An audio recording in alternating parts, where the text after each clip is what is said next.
Hello, everyone, and welcome. We're going to keep meeting people as they come in. Um,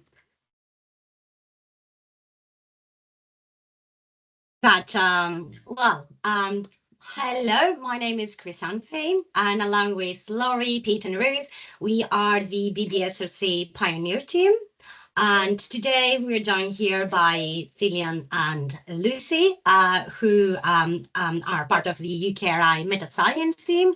And all of us together, we would like to present to you the Pioneer Awards, Early Stage Bioscience Discovery Research, what this call is about, strategic background, aims and scope, and what we're looking for. We're going to discuss the characteristics of successful and unsuccessful applications. Let me take that from here so you don't get sick. We're going to discuss how we intend to support for risk. The Pioneer Awards have two mandatory stages, registrations and full applications. And today we're going to cover both of those, how to apply in it and how we intend to assess each stage.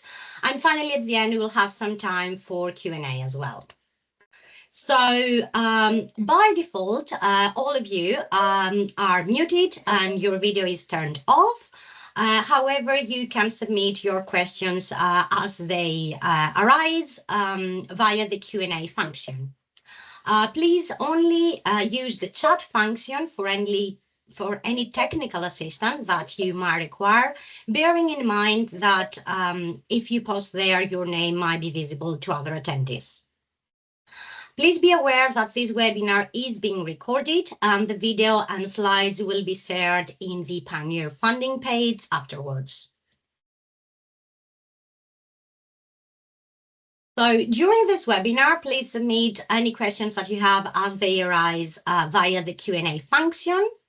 At any time after the webinar, you can submit your questions to the Pioneer Awards inbox that you can see right here.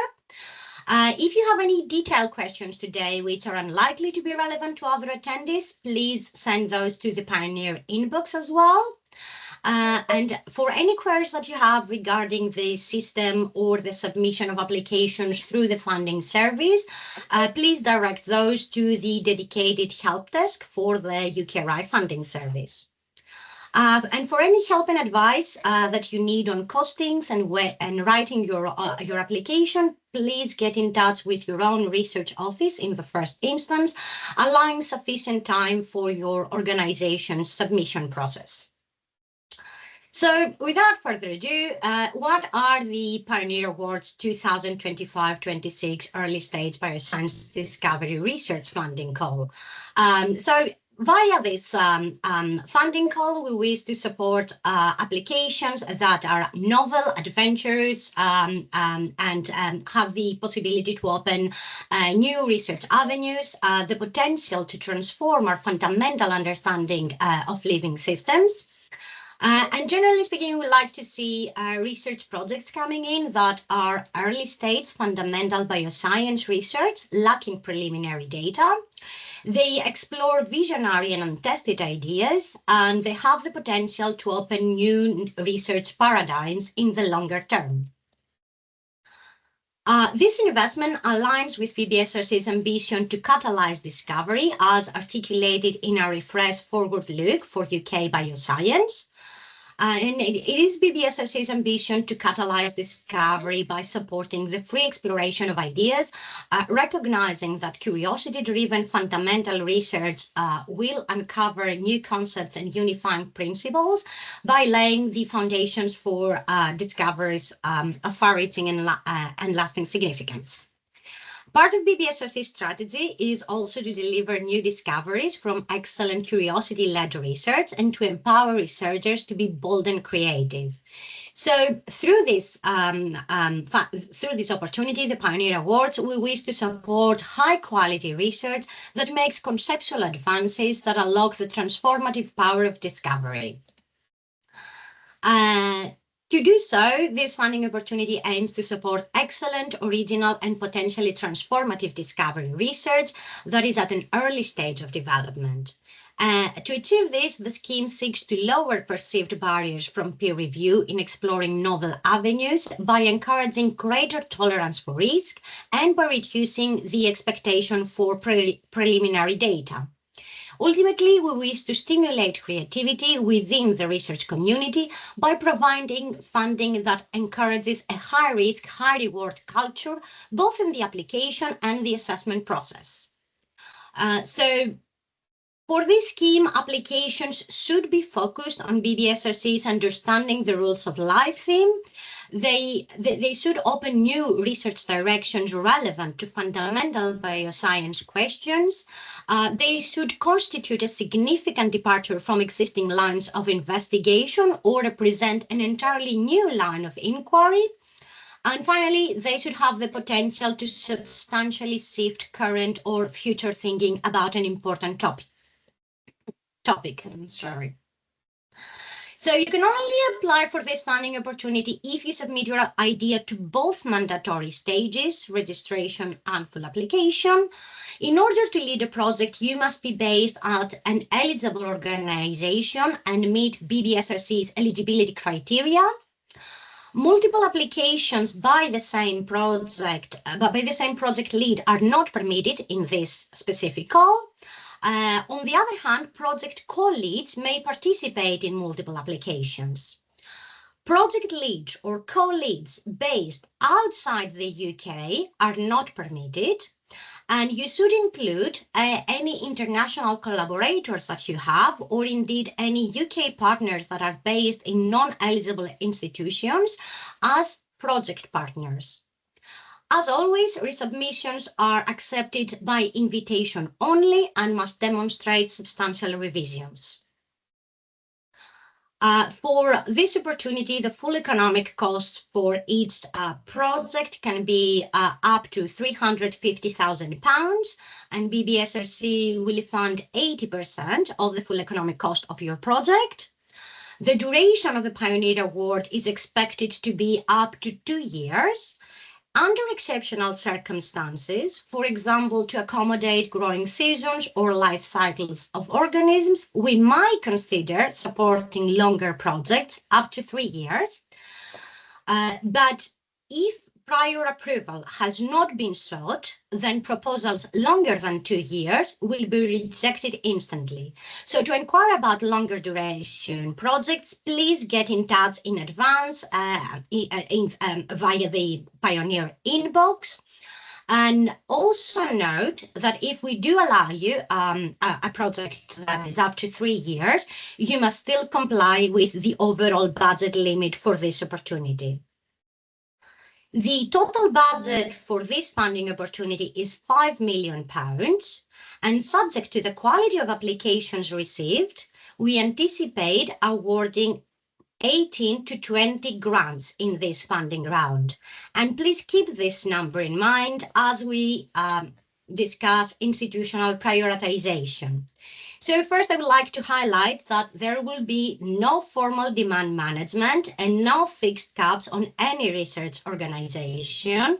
However, we anticipate this funding opportunity to be appealing to a significant number of researchers. And this is why we strongly recommend institutions use an internal prioritization process, given the overall scale of funding available and the expected level of competition nationally. Remember, we anticipate awarding no more than 18 to 20 grants in this funding round.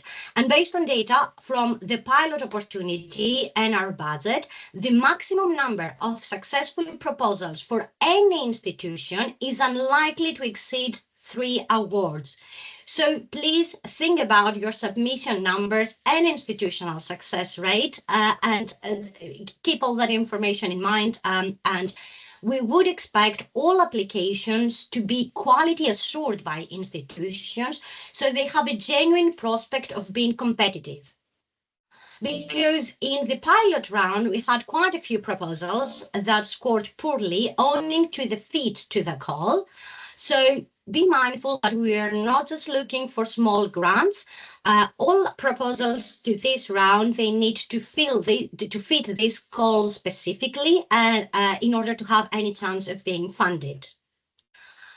Institutional prioritization should consider the scope and the assessment criteria of this funding opportunity, while also ensuring these processes employ good practice relating to equality, diversity, and inclusion. Because UKRI is committed to achieving equality of opportunity for all funding applicants, and we do encourage applications from a diverse range from researchers. And please be aware that UKRI can offer disability and accessibility support for applicants and grant holders during the application and assessment processes. So your research project should be original and visionary, challenging current thinking and paradigms, must focus on exploring and revealing novel insights and theories relating to our fundamental understanding of biological systems, must be early stage and untesting, lacking preliminary data, and perhaps involving creative or unconventional approaches to the research challenge, may involve a high level of uncertainty or require a range of exploratory investigations, such as while there are clear aims to explore, the outcomes are neither predictable nor guaranteed, and can involve any combination of experimental, analytical, or theoretical work, potentially crossing disciplinary boundaries, including non-bioscience fields. Of course, it needs to remain within BBSRC's remit. So, apologies for that. So what we will fund, this is a unique opportunity to apply for funding for high potential research ideas that are at a truly early stage of development. You will have to explain the potential of your application to deliver a genuine, distinctive advantage if successful, such as discoveries that challenge or append current thinking, unconventional ideas at a disciplinary interface, novel research paradigms with longer-term potential, proof of principle studies, or feasibility assessment for new approaches. We accept that in supporting innovative new lines of research, some proposals may not deliver their anticipated research outcomes. Therefore, the focus of the scheme is on the potential of proposals to deliver distinctive outcomes if successful, such as a unique training environment or a new cross-disciplinary collaboration or key lessons from negative results or disproved theories. And we do encourage applications that span across disciplines. What we will not fund is proposals lacking alignment with BBSRC's remit or the scope of this opportunity, as was already described.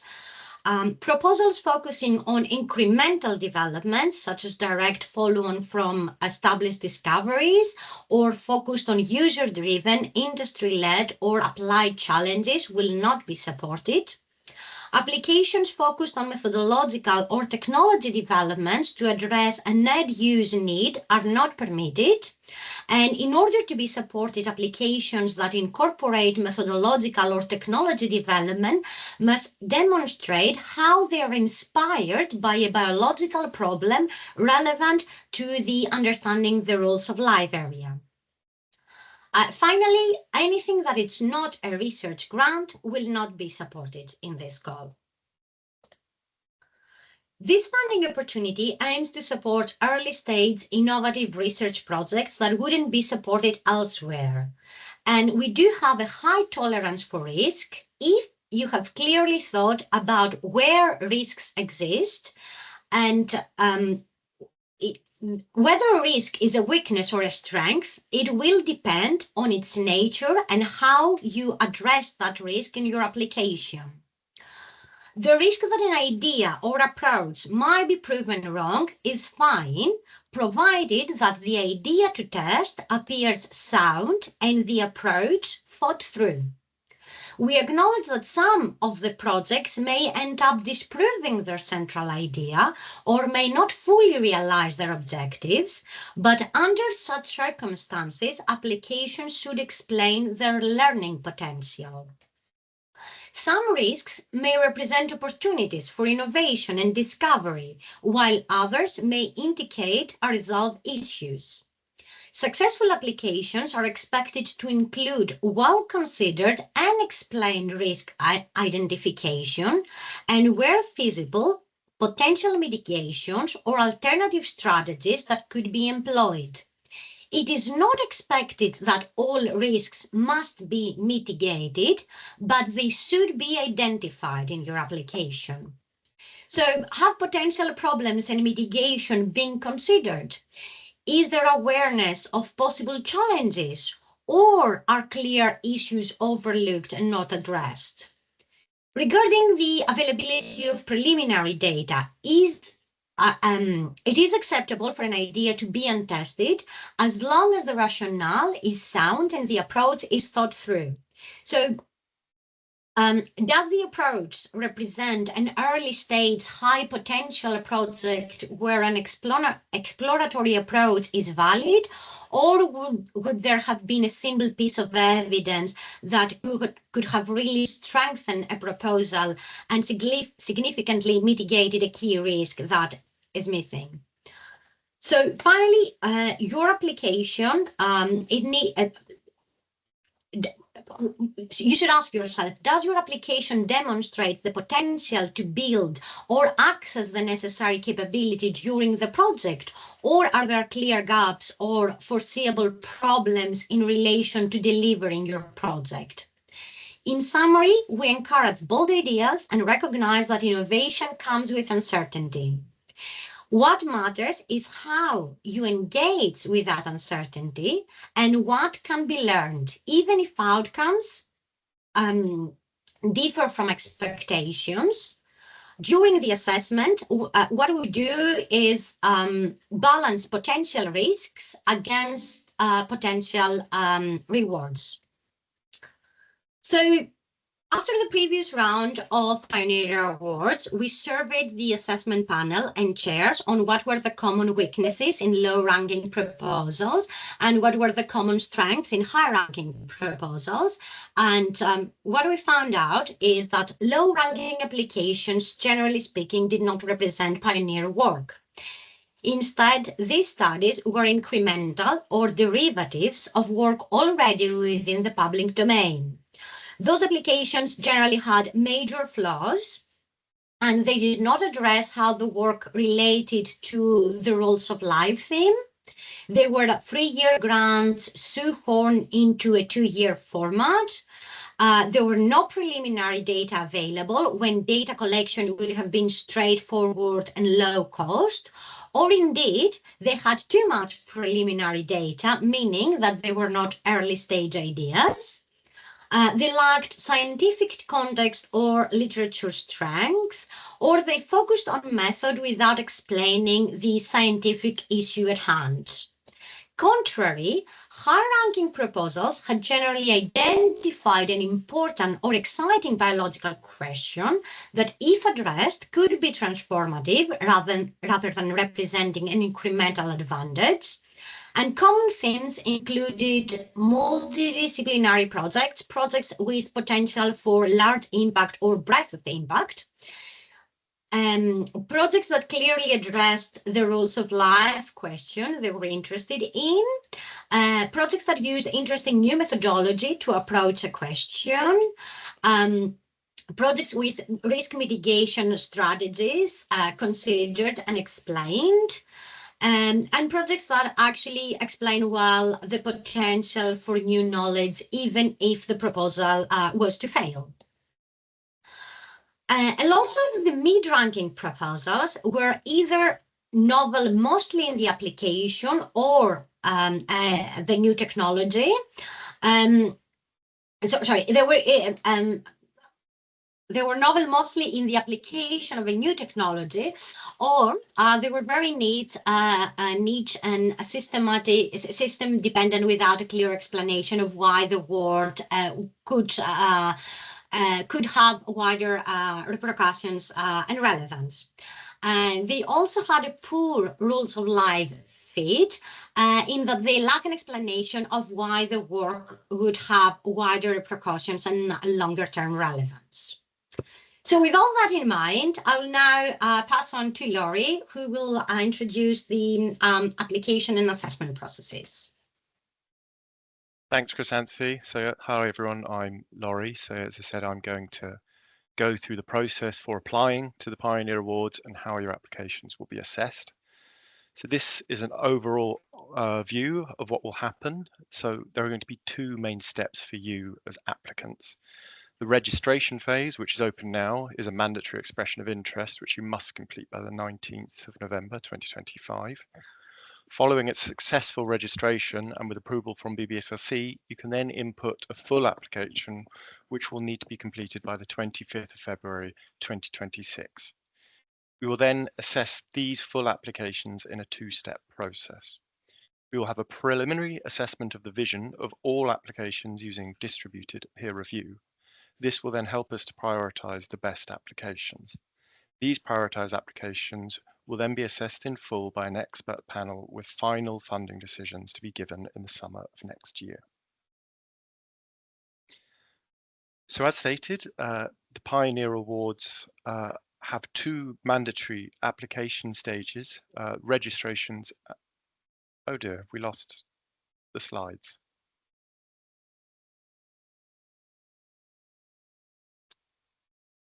Yes, Laurie, let's just pause a second while Chrysanthi sorts that out. Apologies, everyone. There we go.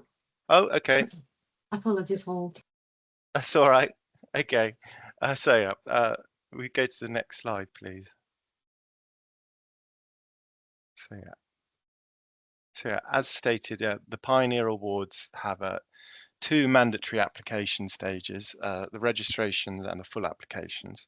So the registrations will remain open until the 19th of November at 4 p.m. You will not be able to register your interest in applying after this time. If you do not submit a registration, you will not be able to apply for this funding opportunity. So make sure you're aware of and follow any internal institution deadlines for this as well. And the aim of the registrations is to ensure proposals are appropriately targeted to the scope of this funding opportunity and to provide an early indication of the level of demand, team composition and research areas, both for the BBSRC office and for your internal research offices. To that end, we are asking project leads to register their interest by listing the anticipated key members of their team, providing up to 5 keywords from a given list that concisely encapsulate the core ideas and topics within your proposed research project. And then for this stage, we're not asking you to submit a summary, so please just write NA in this text box for this section, but instead, please provide a short vision that explains what you are hoping to achieve with your proposed work. So your vision should be up to 300 words, and in this section, we'd expect you to provide context of the work within the field of study, the overall goal of the project, and potential outcomes. We will use this information to assess if your proposal addresses our remit and the scope of the funding opportunity, including a focus on fundamental bioscience. You will be able to expand your vision and amend your core team members during your full application if anything changes. So your registration will only be reviewed by BBSRC portfolio managers to ensure it fits our remit and the scope of this funding opportunity. We aim to notify you of the suitability of your proposal within 2 weeks from the closing date for registrations. But we aim to get back to you as soon as possible as the applications come in regards to the suitability of the application. But the aim is to have replies by email to all registrations by 2 weeks from the registration deadline. If your registration is not suitable for this funding opportunity, we will suggest that you do not proceed in submitting a full application. You can make minor changes to the core team and vision prior to submitting your full application in response to the brief feedback you receive, but your high-level aims should remain the same. If substantive changes are made that may affect the eligibility of your application, we recommend you contact us at least 10 working days before submitting your full application. So next we go to the full application stage, and this will remain open from the 20th of November 2025 until the 20th of February 2026. Now remember that you can only submit a full application if you have submitted a registration. For your full application, we'll ask that you provide a summary that we can use to identify the most suitable experts to assess your application. You'll also have to submit a more detailed vision that explains what you are hoping to achieve with your proposed work. You have to explain how you have designed your approach so that it is effective, appropriate, and feasible. Make sure you also demonstrate your awareness of any potential challenges, risks, or limitations here. We'll then need to explain why you're the right individual or team to successfully deliver the proposed work. You'll have to demonstrate that you've identified and evaluated the ethical implications and issues related to the proposed work. But if you do not think your proposed work raises any ethical issues, please explain why.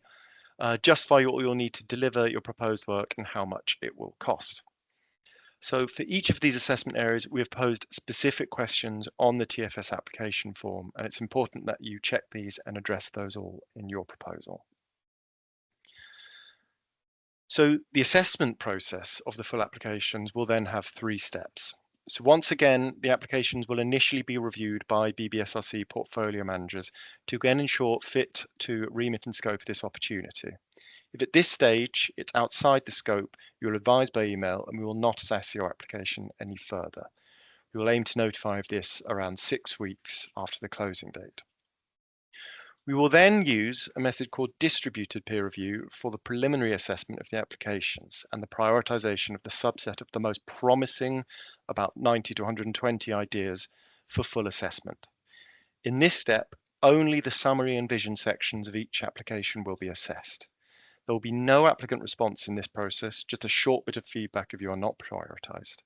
We aim to notify whether your application has been prioritized for full assessment approximately 2 weeks after the end of the distributed peer review process.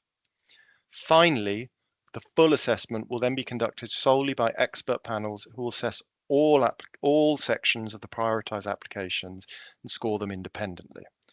No applicants will be involved in these expert panels. So as stated, we are trialing a form of distributed peer review in this opportunity. So what exactly is that? So in summary, with this method, all applicants to a call will also act as assessors. So we will invite other applicants to act as reviewers and score your application independently against the specified criteria for this funding opportunity. Each eligible applicant will be asked to review about 6 to 8 applications. You'll still have to declare your conflicts of interest as normal, and note that completing your allocated reviews will be a requirement of the selection process. Therefore, by applying, you are agreeing to act as reviewers and to have your proposal reviewed by your peers. So please do not apply for this opportunity if you prefer not to take part in distributed peer review. So overall, the aim of this preliminary assessment is to prioritize those ideas that really stand out and they have a genuinely high potential to succeed in the Pioneer Awards. Now, the aim of the distributed peer review method is that it keeps this preliminary assessment stage at a manageable level while retaining a robust assessment of the highest potential proposals. The distributed peer review method also has a few other practical benefits. It allows for more diverse perspectives and expertise in this first stage of assessment. It is more rapid than traditional external reviewing approaches and also reduces the administrative burden to find external peer reviewers. As applicants, you are also going to be better assessors as you have understood the context of this call.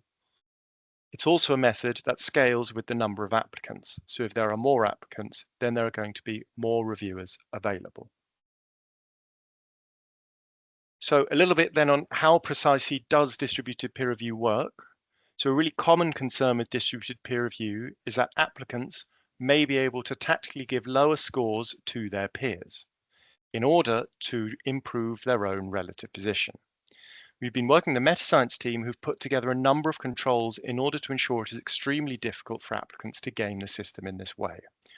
Ranking others low will not be able to affect your own score or rank. So essentially what will happen is that projects will be assigned to different pools from the applicants that they review.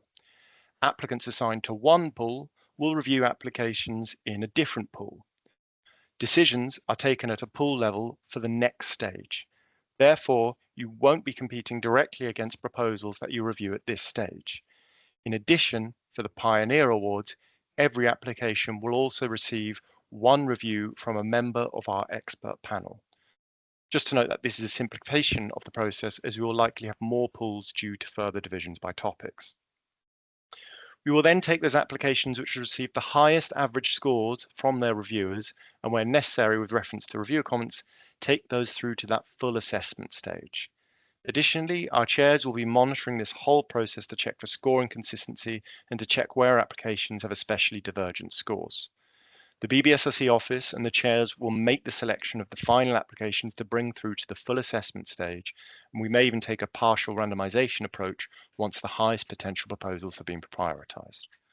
We will have a number of other safeguards in this process, so please remember that the reviewers will still be checked for standard conflicts of interests.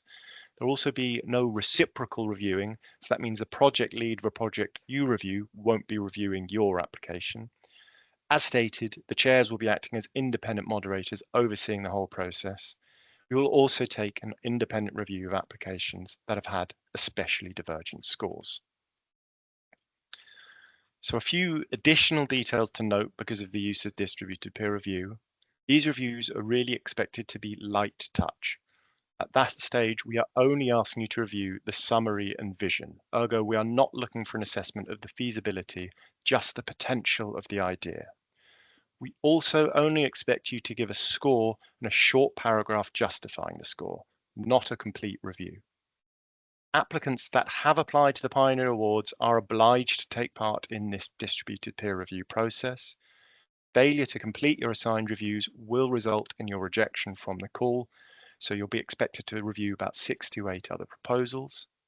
If your set of reviews are found to be of consistently poor quality, in that you haven't given a full justification which matches the overall scores that you've given, then your own application will be rejected. Since the distributed peer review scores and justification will not be shared with the expert panels and do not constitute full reviews, there will be no applicant response stage. As a result, applications not prioritized for full assessment will not be subject to BBSRC's resubmission policy. We strongly recommend that you read our complete distributed peer review guidance for applicants, which can be found on the funding opportunity page. So following that preliminary assessment, the prioritized applications will then undergo a full assessment, which will be conducted solely by independent expert panels and will involve consideration of all parts of your application. The panel of experts will be invited to assess all parts of these prioritized applications.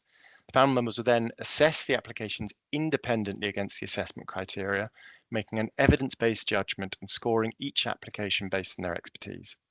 The panel will then discuss and agree a consensus score for each application.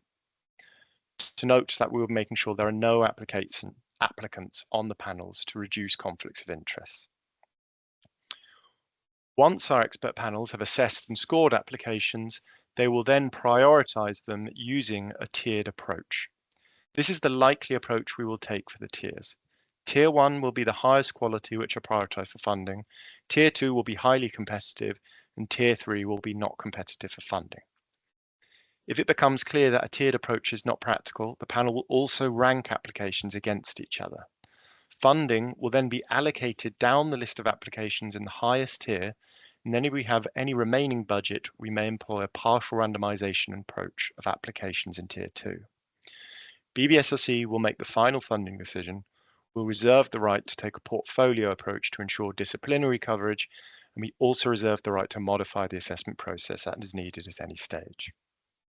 We aim to complete the full assessment process within 6 months from the closing date for the full application.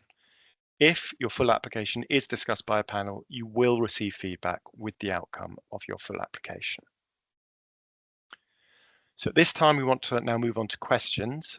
We're also joined by a couple of members of the UK Metascience team today, if there are any further questions on distributed peer review method. But before we start with the questions asked today, we wanted to go through a few frequently asked questions that we expect people might be interested in. So to start, is there a limit on the number of applications a research organisation can submit? So at the moment, we do not plan to impose institutional caps, but we reserve the right to modify the assessment process as needed at any stage. We expect this funding opportunity to be appealing to a significant number of researchers. Therefore, we really encourage you to use an internal prioritisation process to make sure that proposals are appropriately targeted to this opportunity, to lower the burden on applicants and to contribute to efficiencies within the peer review process. Consider the overall funding available. We expect to fund about 18 to 20 applications in total, and the expected level of competition when doing internal quality assurance applications. So make sure your applications have a genuine prospect of being competitive. So how should we do our internal prioritization process? This process should be managed internally and is up to you to manage. However, we strongly encourage you to consider EDI during your prioritization process. We encourage you to read some resources here on this link on inclusive demand management. Do we need to prioritize before the registration phase? No. We envisage that the registration phase will be a marker both for the BBSRC office and for the university offices to know the level of demand on the call and who is interested in applying. So how many times can I apply for a Pioneer Award? You are only allowed to submit one application as project lead for a Pioneer Award, but there is no limit on the number of applications that you can be a co-lead on.